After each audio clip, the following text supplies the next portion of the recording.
Hello friends, മറ്റൊരു വീഡിയോയിലേക്ക് എല്ലാവർക്കും സ്വാഗതം. നിങ്ങൾ കമ്പനിയിൽ കണ്ടതുപോലെ തന്നെ ആമുഖങ്ങളൊന്നും കൂടാതെ ഇന്ന് ഞാൻ എൻ്റെ വീഡിയോ എന്താണെന്ന് പറയാം. ഇന്ന് ഞാൻ എൻ്റെ ഫ്രിഡ്ജ് ക്ലീൻ ആക്കാൻ പോവാണ്. ശരിക്കും പറഞ്ഞാൽ ഫ്രിഡ്ജ് ക്ലീൻ ആക്കിയിട്ട് ഒരാഴ്ചയായി. അപ്പോൾ അതിനകത്ത് കുറച്ച് ഇടയ്ക്ക് സാധനങ്ങളൊക്കെ മേടിച്ചത് ഞാൻ ഡ്യൂട്ടി തിരക്കൊക്കെ ആയതുകൊണ്ട് അറേഞ്ച് ചെയ്യാതെ വെച്ചേക്കുമായിരുന്നു. അപ്പോൾ അതൊക്കെ ഒന്ന് ഇന്ന് അറേഞ്ച് ചെയ്യാം. അപ്പോൾ ആദ്യമേ ഞാൻ ഫ്രിഡ്ജിൻ്റെ ഏറ്റവും മുകൾ ഭാഗം റെഡിയാക്കാൻ പോവുകയാണേ. അവിടെ കുറച്ച് ഫ്ലവർ വൈസ് ഒക്കെ ഞാൻ വെച്ചിട്ടുണ്ടായിരുന്നു. അത് ഓൾറെഡി ഞാൻ എടുത്തു മാറ്റി.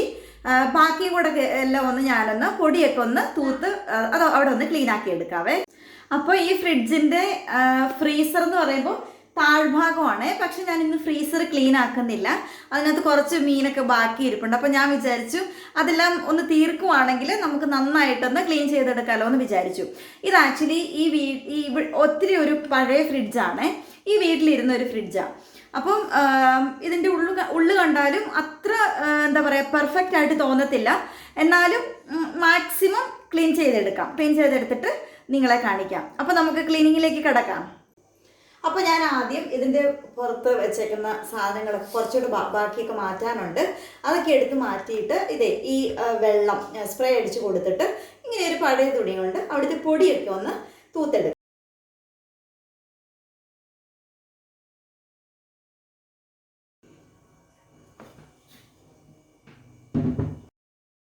അതിൻ്റെ മുകളിൽ ഞാൻ ഇങ്ങനത്തെ ഒരു പാത്രത്തിൽ കുറച്ച് സാധനങ്ങൾ ഇട്ട് വെച്ചിട്ടുണ്ട്. എന്നാന്ന് വെച്ചാൽ കുഞ്ഞുള്ളത് കൊണ്ട് കുഞ്ഞെപ്പോഴും ഇപ്പം ഞാൻ പറയാം, ഇത് ഉപ്പ് നമ്മുടെ ടേബിൾ സോൾട്ട് വെക്കുന്ന കുപ്പി.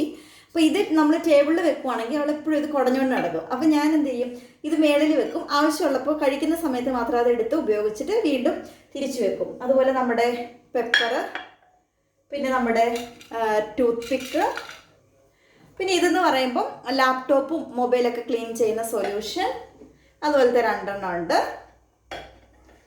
പിന്നെ ഒരു ചാർജർ ഉണ്ട്. അപ്പോൾ ഇത്ര സാധനങ്ങൾ ഞാൻ വെച്ചിട്ട് ഏറ്റവും ബാക്കിലേക്ക് ഇത് വെക്കുകയാണ്. അപ്പോൾ ഇതേ മുകൾ ഭാഗം ഞാൻ ക്ലീൻ ആക്കിയിട്ടുണ്ട്. നമ്മുടെ ചാർജർ എടുത്ത് ഞാൻ പുറത്ത് വെച്ചു. കാരണം അങ്ങേ സൈഡിലാണല്ലോ ബാക്കിയുള്ള ആ കുഞ്ഞു പാത്രത്തിൽ ആവശ്യമുള്ള സാധനങ്ങളൊക്കെ ഇട്ട് വെച്ചേക്കുന്നത്. ചാർജർ നമുക്ക് എപ്പോഴും അത്യാവശ്യമായിട്ട് എടുക്കേണ്ടതായതുകൊണ്ട് ഏറ്റവും കൈ എത്തുന്ന രീതിയിൽ അരികിലേക്ക് വെച്ചു. പിന്നെ ഇതേ കുറച്ച് ഇത്ര സാധനങ്ങളും കൂടെ വെച്ച് പൊടിയൊക്കെ ക്ലീൻ ചെയ്തെടുത്തു. അപ്പോൾ ചുരുക്കത്തിൽ ഇപ്പോൾ എൻ്റെ ഫ്രിഡ്ജിൻ്റെ ഉള്ളിലത്തെ അവസ്ഥ എങ്ങനെയാണെന്ന് നോക്കാം. ഇപ്പോൾ ഞാനൊരു വീഡിയോ എടുക്കുന്നതുകൊണ്ട് ഞാനിതിനകത്ത് യാതൊരു കൃത്രിമവും കാണിച്ചിട്ടില്ല കേട്ടോ. എങ്ങനെയാണോ ഫ്രിഡ്ജ് ഉള്ളത് അതുപോലെ തന്നെ നിങ്ങളെ കാണിക്കുകയാണ്. ഇങ്ങനെയാണ് ഇപ്പോൾ എൻ്റെ ഫ്രിഡ്ജ് ഉള്ളത്. അപ്പോൾ എന്തൊക്കെയാണെന്ന് നോക്കാം. കുറച്ച് സാധനങ്ങളൊക്കെ മേളിൽ അധികം അടുക്കി പെറുക്കാതൊക്കെ ഇരിപ്പുണ്ട്. താഴോട്ട് വരുമ്പോൾ കുറച്ച് ഫ്രൂട്ട്സ് ഇരിപ്പുണ്ട്, കുറച്ച് പച്ചക്കറികൾ ഇരിപ്പുണ്ട്. പിന്നെ അതിൻ്റെ താഴെയും കുറച്ച് പച്ചക്കറികൾ ഇരിപ്പുണ്ട്. സൈഡിലേക്ക് വരുമ്പോൾ നാരങ്ങ, ഉണക്കമുന്തിരി, പിന്നെ നമ്മുടെ പാല്, കെച്ചപ്പ്, ജാം ഒക്കെ ഇരിപ്പുണ്ട്. അപ്പോൾ നമുക്ക് ഫ്രിഡ്ജ് ഒന്ന് ക്ലീൻ ആക്കി എടുക്കാം. ഇവിടെ വെജിറ്റബിൾസ് ഇരിക്കുന്നത് ഇങ്ങനെയാണ് കേട്ടോ. ഒത്തിരി അടുങ്ങിയൊന്നുമല്ല ഇരിക്കുന്നത്. നമുക്കിന്ന് റെഡിയാക്കാം. അതുപോലെ ഇപ്പുറത്തും കുറച്ച് വെജിറ്റബിൾസ് ഇരിപ്പുണ്ട്.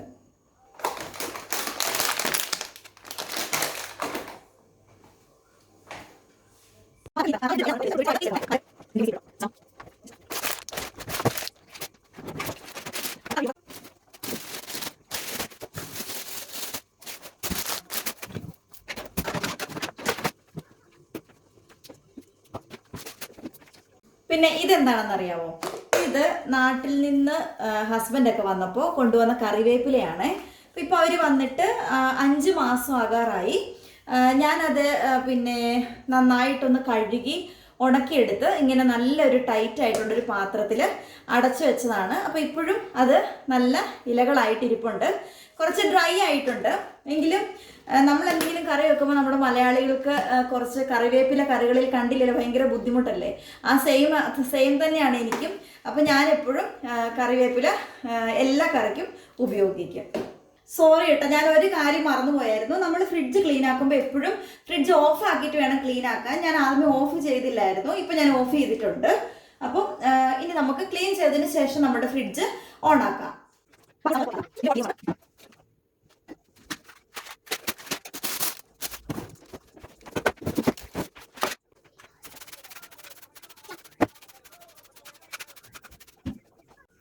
ഞാൻ സ്പ്രേ ചെയ്തത് വെറും വെള്ളം മാത്രമാണ്. ഫ്രിഡ്ജ് ക്ലീൻ ചെയ്യുന്ന സൊല്യൂഷൻ വേണമെങ്കിൽ വാങ്ങിക്കാൻ കിട്ടും, അതുകൊണ്ട് വേണമെങ്കിൽ ക്ലീൻ ചെയ്യാം. ഞാൻ സാധാരണ നമ്മുടെ വെള്ളം കൊണ്ടാണ് ക്ലീൻ ചെയ്യുന്നത്. അപ്പോൾ ഞാനിത് മൊത്തം ഒന്ന് സ്പ്രേ ചെയ്ത് വെച്ചു. ഇവിടെയൊക്കെ കുറച്ച് കറകളൊക്കെ ഇരിപ്പുണ്ട്. അപ്പോൾ ഈ വെള്ളം അങ്ങോട്ട് ചെന്ന് കഴിയുമ്പോൾ ഇതൊക്കെ ഒന്ന് കുതിർന്നിരുന്നുള്ളൂ. അപ്പോൾ നമുക്കൊരു 10 മിനിറ്റ് ഇനി വെയിറ്റ് ചെയ്യാം. 10 മിനിറ്റ് കഴിഞ്ഞിട്ടുണ്ട്. ഇനി ഞാൻ ടിഷ്യൂ പേപ്പർ വെച്ച് ആദ്യമേ ഫ്രിഡ്ജിൻ്റെ സൈഡുകളൊക്കെ ക്ലീൻ ആക്കുകയാണ്.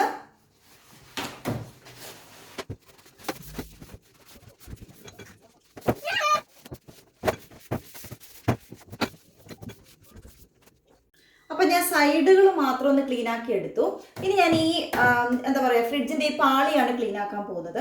നമുക്കിവിടെ ഇങ്ങനെ അറ്റാച്ച് ചെയ്ത് വെച്ചിരിക്കുന്ന ഈ ഓരോ ഇതും നമുക്ക് എടുത്ത് എന്താ പറയുക, സോപ്പും വെള്ളമൊക്കെ ഒഴിച്ച് കഴുകി ഒന്നുകൂടെ നല്ലതുപോലെ വൃത്തിയാക്കി എടുക്കാൻ പറ്റും. പക്ഷെ ഇവിടെ ഞാനിപ്പോൾ പെട്ടെന്നൊരു ക്ലീനിങ് ആണ് ചെയ്യുന്നത്. അപ്പോൾ ഞാൻ ഓൾറെഡി വെള്ളം ഇതിൽ സ്പ്രേ ചെയ്ത് വെച്ചേക്കും ആയതുകൊണ്ട് അതിലിരിക്കുന്ന അഴുക്കുകളൊക്കെ കുതിർന്നിരിപ്പുണ്ട്. അപ്പോൾ ഞാൻ ടിഷ്യൂ പേപ്പർ കൊണ്ട് ഇനി അത് നന്നായിട്ട് വൈപ്പ് ചെയ്തെടുക്കുക.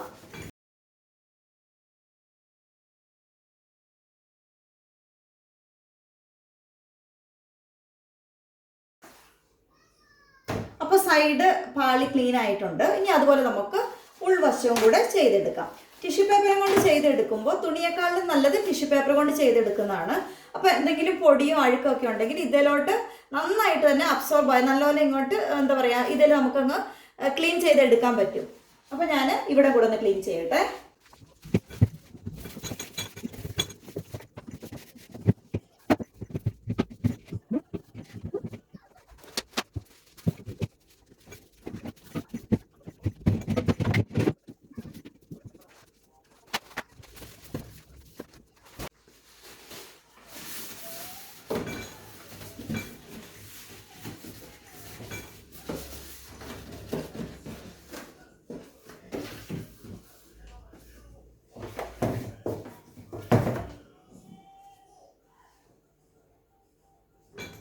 അപ്പോൾ നമുക്കിനി സാധനങ്ങൾ അടുക്കി വെക്കാം. ആദ്യം ഇവിടുന്ന് തന്നെ തുടങ്ങാം.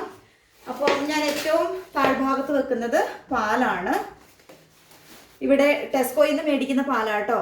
ഇത് 3.4 ലിറ്ററിൻ്റെ പാലാണ്. പാലിനൊക്കെ ഇവിടെ അത്യാവശ്യം വിലക്കുറവ് തന്നെയാണ്. അപ്പോൾ പാല് ഞാനിവിടെ വെച്ചു. അതുപോലെ തന്നെ ഇത് ചില്ലി സോസാണ്, അത് ഞാൻ ഇതിൻ്റെ സൈഡിലേക്ക് വെച്ചു. എല്ലാ ബോട്ടിലും എടുക്കുന്നതിന് മുമ്പ് ഞാനൊന്ന് ജസ്റ്റ് തുടച്ചു കൊടുക്കുന്നുണ്ട്. എന്തെങ്കിലും ഈർപ്പമോ എന്തെങ്കിലും ഉണ്ടെങ്കിൽ പൊയ്ക്കോട്ടെ, പൊടിയൊക്കെ ഉണ്ടെങ്കിൽ പൊയ്ക്കോട്ടെ എന്ന് ഓർത്തിട്ട്. ഇതൊരു ടൊമാറ്റോ കെച്ചപ്പാണ്, അത് ഞാൻ ഇങ്ങോട്ട് വെച്ചു. അപ്പം ഇവിടെ തൽക്കാലം അത്രയും മതി അല്ലേ. ഈ ജാം കൂടെ അവിടെ ഇരിക്കട്ടെ. കുറച്ച് ടൈറ്റായിട്ടാണ് ഇരിക്കുന്നത്, എന്നാലും കുഴപ്പമില്ല, കുറച്ച് ഒതുങ്ങി ഇരുന്നോളുമല്ലോ. ഇനി ഞാൻ ഓരോന്നോരോന്ന് പെട്ടെന്ന് അടുക്കി വെച്ചിട്ട് ലാസ്റ്റ് നിങ്ങളെ കാണിക്കാവേ ഞാൻ എങ്ങനെയാണ് അറേഞ്ച് ചെയ്തേക്കുന്നതെന്ന്.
ഇനി ഇതുപോലെ ഇരിക്കുന്ന വെജിറ്റബിൾസ് എല്ലാം ഞാൻ ഇതുപോലെ കനം കുറഞ്ഞ പ്ലാസ്റ്റിക്കിൽ പൊതിഞ്ഞ് വെക്കുക, നമ്മുടെ ക്ലിംഗ് റാപ്പിൽ പൊതിഞ്ഞ് വെക്കുക. അപ്പോൾ ഈർപ്പം കയറാതെ എല്ലാ പച്ചക്കറികളും കുറച്ച് നാളത്തേക്ക് കൂടുതൽ ഇരുന്നോളും. അപ്പോൾ ഞാൻ എല്ലാം അങ്ങനെ ഒന്ന് പൊതിഞ്ഞ് വെക്കുകയാണേ.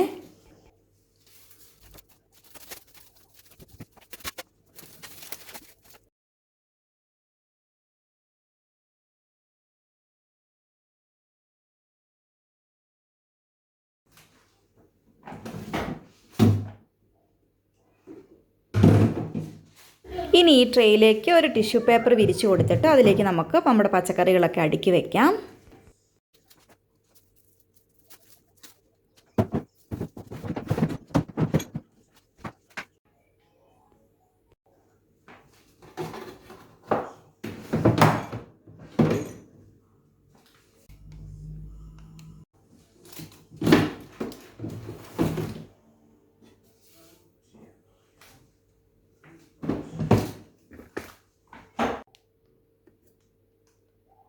അപ്പോൾ നമ്മുടെ ഇന്നത്തെ ഫ്രിഡ്ജ് ക്ലീനിങ് കഴിഞ്ഞു. ഞാൻ ഫ്രിഡ്ജിൽ ഒത്തിരി ഫുഡൊന്നും വെച്ച് സൂക്ഷിക്കാറില്ല. 1-2 ദിവസമൊക്കെ വെക്കാറുണ്ട്, ഒട്ടും വെക്കാറില്ലെന്നല്ല, വെക്കാറൊക്കെ ഉണ്ട്. എന്നാൽ ഇന്ന് ഫുഡ് ഒന്നുമില്ല കേട്ടോ. എല്ലാം ഇനിയിപ്പം ഇത് ഏകദേശം ഒരു 4 മണിയാണ് സമയം. വൈകിട്ടത്തേക്ക് ഞാൻ ഇനി എല്ലാ ഭക്ഷണം ഉണ്ടാക്കണം. ഒരു മീൻകറി മാത്രമേ ഇരിപ്പുള്ളൂ. അപ്പോൾ ഫ്രിഡ്ജിൽ വേറെ ഭക്ഷണമൊന്നും ബാക്കിയിരിപ്പില്ല. സാധാരണ നമ്മൾ അല്ലാതെ ഉപയോഗിക്കുന്ന പാല്, തൈര് അങ്ങനെയുള്ള സാധനങ്ങളൊക്കെയാണ് ഫ്രിഡ്ജിലുള്ളത്. അപ്പം ജസ്റ്റ് ഞാനൊന്ന് എല്ലാം ഒന്ന് അടുങ്ങാതെ ഇരുന്നതൊന്ന് അടുക്കി വെച്ചെന്ന് മാത്രമേ ഉള്ളൂ. അപ്പോൾ ഇന്നത്തെ വീഡിയോ ഇഷ്ടമായെങ്കിൽ നിങ്ങൾ വീഡിയോ കാണുന്നവർ ചാനൽ സബ്സ്ക്രൈബ് ചെയ്യണം, വീഡിയോ ലൈക്ക് ചെയ്യുകയും ഷെയർ ചെയ്ത് നിങ്ങളുടെ കൂട്ടുകാരിലും കൂടെ എത്തിക്കണേ. എല്ലാവരും ഒന്ന് സപ്പോർട്ട് ചെയ്യണേ കൂട്ടുകാരെ. അപ്പോൾ മറ്റൊരു വീഡിയോയിൽ കാണും വരെ ബൈ. Thank you.